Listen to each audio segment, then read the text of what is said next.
নামাজ পড়া দেখলে টিটকেরি দেয়, এরকম আছে না নাই? কয় তুমি বড় হাজির হয়ে গেছো, কয়দিনের মন চেয়ে গেছো, মন ঠিক থাকলে কিছুই লাগে না, বলে কি বলে না? জোরে কর। এরা হলো শয়তানের টোকাই, এরা হলো শয়তানদের গ্যাদার ও শয়তানের খালাতো বোন। কয় মন ঠিক থাকলে কিছুই লাগে না। আরে নাফরমানের দলেরা, তোমরা মন কবে ঠিক করবা, কবে নামাজ পড়বা? এক ওয়াক্ত নামাজ যারা কাজা দেয়, মান তারাকাতিস সালাতি মুতাআম্মিদান ফাকাদ কাফার, ইচ্ছা করে যদি কেউ এক ওয়াক্ত নামাজ কাজা দেয়, তাহলে সে ব্যক্তি নাফরমান কাফের হয়ে যায়। আর একজন ব্যক্তি যে মুসলমান, আর একজন ব্যক্তি যে কাফের, এর মধ্যে পার্থক্যই হলো বাইনাল আব্দি বাইনাল কুফরি তারকুস সালাত। একজন ব্যক্তি মুসলমান, আর একজন ব্যক্তি নাফরমান, এর পার্থক্যই করে হলো 5 ওয়াক্ত নামাজ। আমার মা বোনেরা, কিন্তু কুরআনুল কারীমে এসেছে ইন্নাস সালাতা তানহা আনিল ফাহশাই ওয়াল মুনকার, নিশ্চয়ই 5 ওয়াক্ত নামাজ সঠিকভাবে তোমরা যদি আদায় করো, তাহলে তোমাদের মন কোন দিকে গেছে, তোমাদের মন কোন দিকে গেছে এটা দেখার বিষয় নাই। কিন্তু তোমরা 5 ওয়াক্ত নামাজ যদি পড়ো, অন্যায় কাজ থেকে, অশ্লীল কাজ থেকে, বেহায়া কাজ থেকে, এই নামাজ তোমাকে জান্নাতের রাস্তায় নিয়ে আসবে। নামাজ নামাজ নামাজ নামাজ পরকালের জন্য নাজাত।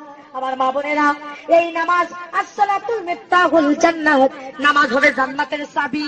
আসসালাতুল মেহরাজুল মুমিনিন, নামাজ হলো মা বোন আমার মুমিনদের জন্য একটা মিরাজ। এটাই হলো আল্লাহর সাথে দিদার হয়ে যায় নামাজের মধ্যে। জোরে কোন সুবহানাল্লাহ। যারা নামাজ পড়ে তারা মুমিন, নেককার, পরহেজগার। আর যারা পড়ে না তেমন তারা কেমন নিকৃষ্ট। একটি হাদিস আপনাদের সামনে বলবো, শুনতে রাজি আছেন তো? আমার মা বোনেরা, হাদিস শরীফের মধ্যে এসেছে, এক সাহাবী আল্লাহ নবীর কাছে এসে বলেছে, ইয়া রাসূলুল্লাহ, ইয়া হাবিবাল্লাহ, আমি গরিব মানুষ, পাতিলে ভাত রান্না করে রেখেছি, যায় দেখি পালিত একটা কুকুর পাতিলের মধ্যে মুখ দিয়েছে। ওগো আল্লাহর নবী, বলেন তো এই পাতিলের ভাত কি আমার জন্য খাওয়া জায়েজ আছে? কারণ মুখ কেবলই দিয়েছে, কিন্তু পুরোটা খাই নাই।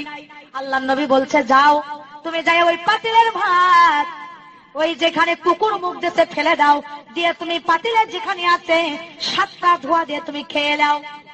আল্লাহ নবীর সাহাবী বাড়িতে আছে, আসে দেখি ওই পাতিলের মধ্যে পালিত একটা বিড়াল আমার মুখ দিয়েছে।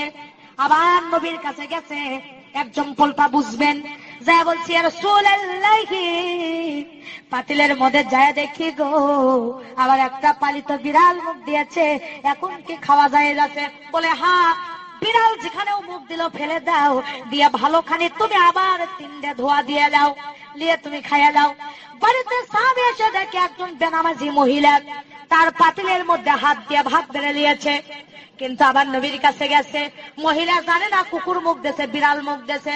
যা বলছে, নবী গো, বিরক্ত অনুভব করবেন না, বেয়াদবি মনে করবেন না, আবার আমি এসেছি, আপনি যে কুকুর মুখ দিছিল 7 ধোয়া দিয়ে খায়া জায়েজ করে দিছিলাম, বিড়াল মুখ দিছিল 3 ধোয়া দিয়ে দিছিলেন, কিন্তু একটা বেনামাজি মহিলা আমার পাতিলের মধ্যে হাত দিয়েছে, বাকি অবশিষ্ট ভাত আমার জন্য জায়েজ আছে, খাওয়া, ক্ষুধাকে নিবারণ করা জায়েজ আছে।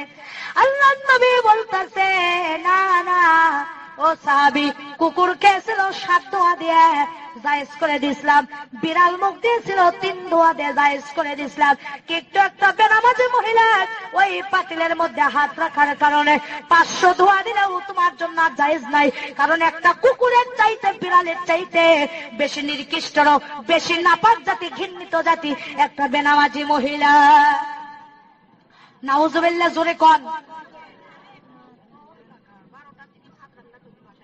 আমার মা বোনেরা, আমার দরদিরা, এই জন্য আপনাদের কাছে বলতে চাই, সোনার চানিরা, বেশিক্ষণ বিরক্ত করবো না। নামাজ যেমন ফরজ পর্দা করা, কি নামাজ যেমন ফরজ পর্দা করা, আর এখনকার মা বোনেরা পায়ে গায়ে হাই হিল করে, খালি কিলকিল, চোখে লাগাই মাস্কারা, ছেলেদের করে কামসারা, ঠোঁটে লাগাই লটকা ফিস, ছেলেরা দেয় শীষ, আর কপালে দেয় বড় বড় টিপ। ছেলেরা কয় এই মেয়েরাই আমার জন্য ঠিক। জোরে কর নাউজুবিল্লাহ। আমার মা বোনেরা, আমার দরদিরা, ব্লাউজ বানাতে বানাতে পর্দা ফরজ করে দেওয়া হয়েছে। আর আমার মায়ের জাতিরা শহরে থাকেন, মন খারাপ করবেন না। ব্লাউজ বানাতে বানাতে পুরুষের ছন্দ গেঞ্জি ফেল করে দিয়েছেন, এত খাটো ডানার ব্লাউজ। শর্ট কামিজ ব্যবহার করেন, বিউটি পার্লারে যায় ভুরু তোলেন, ঠোঁট কালার করেন। মাজানদে খোদার কসম করে বলে আপনি দাউস হবেন কিয়ামতের দিন। একটা বেপরদা মহিলা দাউস হয়ে যাবে। এই দাউস আল্লাহর জান্নাতে যাওয়া তো দূরের কথা, জান্নাতের বাসনাও তার নাকে পাবে না। টাকা পয়সা আলা হয়ে তোমার কোনো দাম নাই। আমার মা বোনেরা, পায়জামা গুলো দেখেন, স্কিন পায়জামা পরে যা দেখতে তল্লাবাসের মতো পাড়া শিকল লাগে, মাথার চুল কাটে বানরের লেজের মতো করে দেয়। ধরে বলেন ঠিক না ঠিক? বোরকা যে পর্দার জন্য গো, সেই বোরকা গাওয়াত দিয়ে রন্না খান গলায় পেঁচে দেয়, বুকের ওপর দেয় না, মাথায় কাপড় দেয় না। আমি আমার ভাষায় নাম রাখছি, এরা হলো তনসেল বারা মুসলমান। এদের স্থানটা হবে তাসলিমা নাসরিনের সাথে জাহান্নামে। জোরে জোরে বলেন ঠিক না বেঠি? আমার বাজান, হক কথা বলতেছি। আমি বক্তাকে আর দাওয়াত করবেন না, তাতে যায় আসে না, কিন্তু আজকে তো আপনাদেরকে বলার সুযোগ পাইছি। জোরে বলেন ঠিক না ঠিক? মাজান রে, পর্দা করা ফরজ। কেউ জানবে হায়া বেপর্দা করে চলবা না। মোটর সাইকেলের পেছনে শ্যাম্পু করে যায়, বেগনা পুরুষেরা কয় খায় না খায়া মাল এক খান গেল। জোরে কোন ঠিক না ঠিক? হায় হায়, মহিলাদের চেহারা দেখে কয় মাল এক খান গেল। নাউজুবিল্লাহ নাউজুবিল্লাহ। আমার মা বোনেরা রে, আমার দরদিরা রে, তোমাদের কুদরাতে পায়ে হাত দেবো আমি তোমাদের সন্তানের মতো, ছোট বোনের মতো। তোমাদের কুদরাতে পায়ে হাত দিয়ে বলবো, মাগন মরে একদিন তোমরা যাবা, কবরের মেহমান একদিন হবা। তোমরা জান কেউ নামাজ ছেড়ে দিও না, আর ফরজ পর্দা জান তোমরা কেউ ছেড়ে দিও না। মাথার একটা চুল যদি কোনো বেগনা পুরুষ দেখে গো মা, কিয়ামতের দিন 71টা চুলের বেগনা পুরুষকে দেখানোর কারণে একটা চুলের পরিবর্তে 70টি সাপ তোমার মাথায় বেউড়ো করে দেওয়া হবে। মা বোনেরা আমার, খবরদার খবরদার, তোমরা কেউ বেপর্দা করে চলো না। মাথায় মাদানের সময় থাকলে আমি মেহেরাজের ঘটনাটা বলে যেতাম, কিন্তু 12টা ব্যক্তিতে আমার মাদান আল্লাহ যদি কোনোদিন নিয়ে আসে, আল্লাহ নবী 7টি দৃশ্য মেয়েদের ব্যাপারে মেহেরাজে দেখে এসেছেন। কোনোদিন যদি এলাকার আশেপাশে এসে আপনারা যাবেন বলে দেব। আমার মা বোনেরা, ফরজ পর্দা করবেন, আর স্বামীর খেদমত করার দরকার আছে না নাই? আজকে দেখেন অফিসারেরা সালাম পায়, কিস্তির সাহেব সালাম পায়, নিজের স্বামী সালাম পায় না। জোরে কোন ঠিক না ঠিক? কিন্তু মাদান, যে ঘরের মধ্যে স্বামী স্ত্রীর মিল মহব্বত থাকবে, ঘরটা হবে জান্নাতের টুকরা। আর যে ঘরের মধ্যে স্বামী স্ত্রীর মিল থাকবে না, ওই ঘরটা হবে জান্নাতের টুকরা। আল্লাহ পাক স্বামী স্ত্রীর ব্যাপারে বলেছেন, হুন্না লিন্নাসি লিবাসুল লাকুম আনতুম লিবাসুল লাহুন্না। স্বামী হলো স্ত্রীদের লিবাস, আর স্ত্রীরা হলো স্বামীদের লিবাস।